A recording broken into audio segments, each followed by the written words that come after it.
Bueno, hoy será un día especial porque es un día de video, de comentario bíblico, aquí en el canal del pastor Carlos. Éxodo, penúltimo video. Casi estamos despidiéndonos de este libro tan maravilloso, tercer libro que me ha tocado comentar en mi canal, y hemos aprendido muchas cosas impresionantes. Ya estamos preparando nuestra serie de Levíticos y esperemos que Dios nos conceda el alto honor de seguir hablando de su maravillosa palabra. Bueno, hoy también será un video muy especial, es el número 168 de este canal y ha sido realmente una aventura hablar de Dios, sumergirnos en lo que Dios tiene para nosotros. Y poco a poco, conforme va avanzando la Biblia, los libros, los tiempos, estaremos empatando con algunos videos de historia y hablando algunas cosas que también salen de la Biblia para materializarse en nuestro mundo actual. Bueno, capítulo 34 de este libro de Éxodo, te invito para que me acompañes en la lectura e ir paso a paso descifrando y viendo todo esto que Dios tiene para nosotros, ¿no? Y Jehová dijo a Moisés: alízate 2 tablas de piedra como las primeras, y escribiré sobre esas tablas las palabras que estaban en las tablas primeras que quebraste. Entonces, cuando Dios le está pidiendo estas nuevas tablas, después de que ellos hicieron el becerro de oro y que Dios se enojó con ellos, era porque Moisés entendía que Dios los había perdonado. Era una nueva oportunidad. Las tablas entonces las iba a preparar Moisés.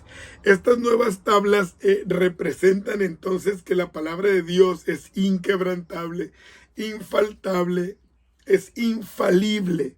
Aunque nosotros pequemos, aunque nosotros hagamos algo mal, seamos infieles, al regresar a Dios no podemos omitir la palabra. Es la primera que va a hacer que nuestra vida sea recta. O sea, no podemos regresar al camino de Dios y dejar a un lado la palabra. Entonces, nos hace referencia a que Dios restablece el pacto con nosotros aun cuando fuimos infieles o le faltamos, pero hay un arrepentimiento, entonces es una nueva oportunidad.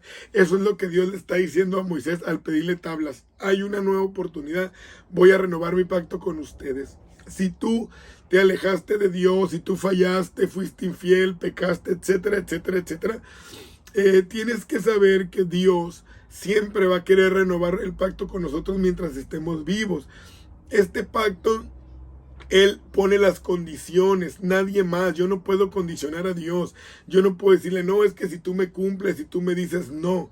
Y este pacto de Moisés en el capítulo 34 de Éxodo nos lo deja muy claro. Prepárate pues, le dice, para mañana, y sube de mañana al monte de Sinaí y preséntate ante mí sobre la cumbre del monte. Acuérdense que el monte Sinaí, que está en Arabia y que actualmente le dicen el monte de Moisés, es el púlpito que Dios usa para ministrar a su líder y al pueblo. Entonces, nuevamente Moisés estaría ante la presencia de Dios para recibir todas las indicaciones que él tenía para ellos. Y luego le dice, y sube tú solo, que no suba ningún hombre, nada que toque el monte porque van a perecer. Es decir, estaba prohibido andar merodeando o andar viendo, tratando de ayudarle a Moisés o tratando de darles presión, porque acuérdense que por la impaciencia habían caído en eso, nada de que a ver si está vivo, a ver, deja su, nada, ni animales ni nada, para que vieran ellos que tenían que saber esperar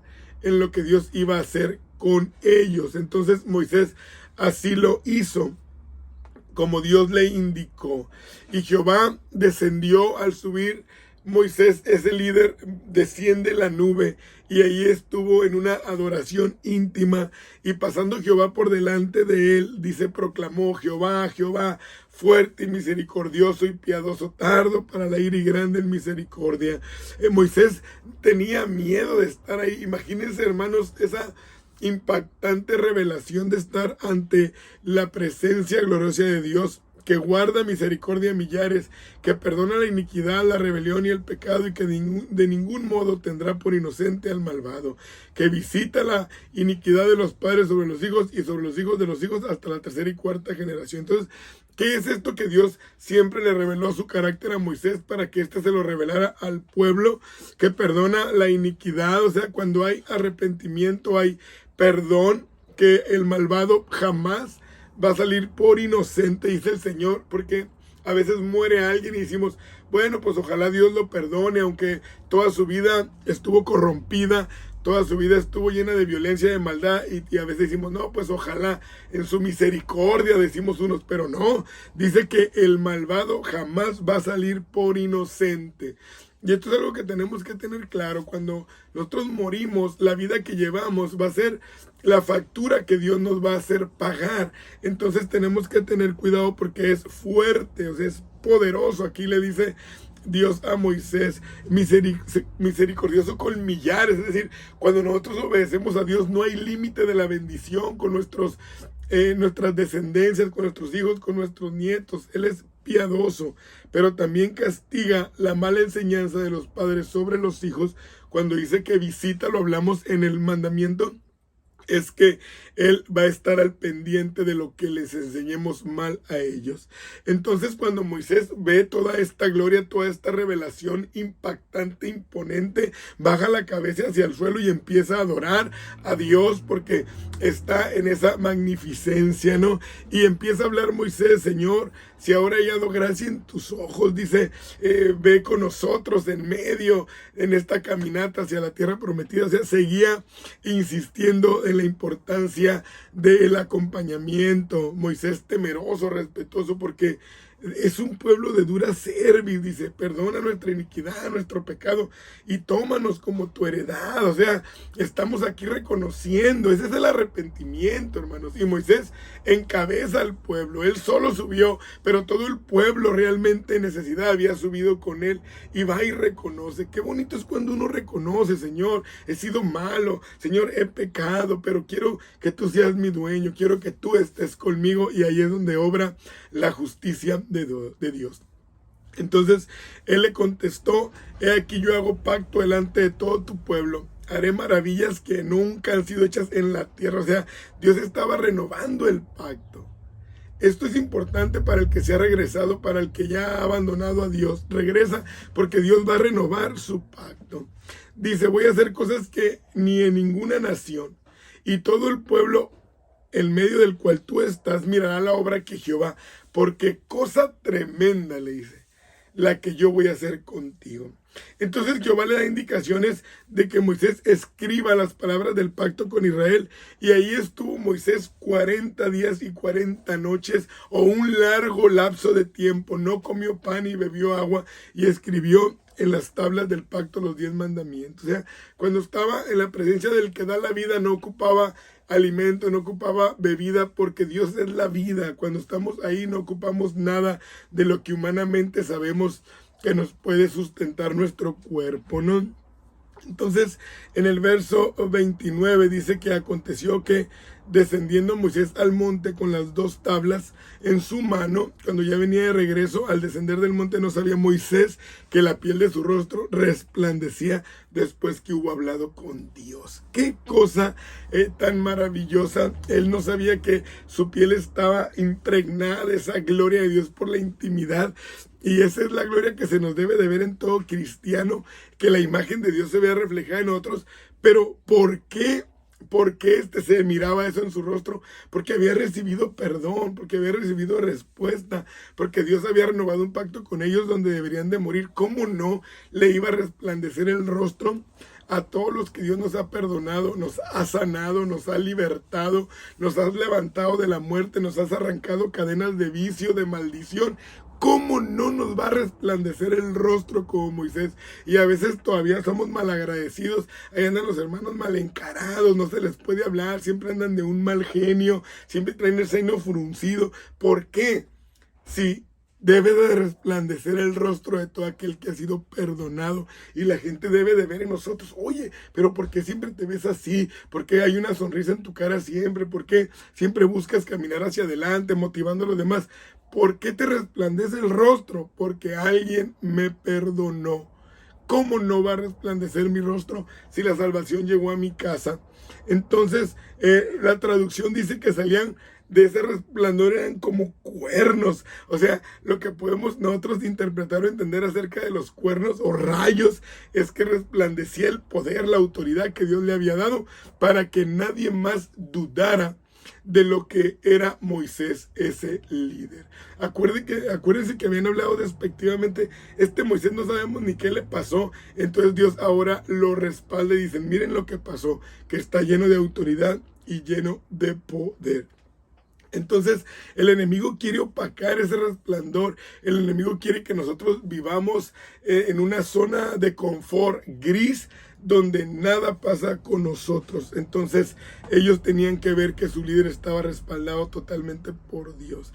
Aarón y todos los hijos de Israel miraban a Moisés y veían que la piel de su rostro resplandecía, y tuvieron miedo de acercarse a él porque miraban algo diferente, miraban una autoridad que no venía ni de Moisés. Cuando Moisés se da cuenta que está brillando su rostro, entonces se tapaba con un velo para que ellos no tuvieran miedo de acercarse a él, ¿no? Así debemos de vivir todos los ministros de Dios, resplandeciendo, porque ese es el sello de la aceptación de Dios en nuestra vida. Entonces llamaron a los príncipes de la congregación, a todo el liderazgo, y vinieron, se acercaron a Moisés, los hijos de Israel. Entonces mandó Moisés todo lo que Jehová le había dicho en el monte Sinaí, y cuando acabó de hablar Moisés con ellos, ponía este velo en el rostro, pero cuando hablaba con Dios se lo quitaba, porque el resplandor de Dios, la sustancia misma de Dios, es más poderosa que cualquier cosa. Pero cuando hablaba con el pueblo, ahí sí ellos, entonces Moisés era como Dios para ellos, sin caer en la idolatría, hablando solamente de portavoz y de autoridad, ¿no? Entonces Moisés hablaba con Dios cara a cara, así dice la Biblia, como un amigo, sin ninguna interrupción, pero con el pueblo. Entonces Moisés tenía el cuidado de este velo. Miren, Jesús, ese cuerpo humano que vino más adelante, después de esta historia, 1400 años por ahí, él también fue ese velo en el que Dios se puso ese cuerpo para no destruir a la humanidad, para que pudiéramos ver en Dios, en Jesús, sus obras. Entonces ese velo que era su cuerpo nos ministró, nos bendijo, nos enseñó, nos edificó, nos discipuló, etcétera, etcétera. Pero muchos han quedado solamente opacados por el velo del cuerpo y no han visto la divinidad, el resplandor que está dentro de él. Entonces cierro este penúltimo video de Éxodo, y al mirar los hijos de Israel el rostro de Moisés, veían que la piel de su rostro era resplandeciente, y volvía Moisés a ponerse el velo sobre su rostro hasta que entraba a hablar con Dios. Entonces cierro con esto, con el pueblo se ponía el velo para que ellos también no fueran morbosos, no quisieran también darle un honor o una honra más de la que debían. Y ese velo significa también que lo sobrenatural viene de Dios y no nos debe mover tales cosas. Por eso cuando Jesucristo hablaba en parábolas, esas parábolas eran un cierto velo que la gente no podía entender lo que él decía, ¿no? Pablo también nos enseña que el resplandor de Moisés tipificaba la ley, que tarde que temprano se desvanecería como fue ese resplandor, y llegaría un nuevo pacto que era la gracia de Dios sobre nosotros. Bueno, mi deseo es que Dios te bendiga, sigue adelante, prepárate, sigue estudiando la Biblia, y te invito a que me acompañes en el último video que viene, el cierre de Éxodo. Dios te bendiga.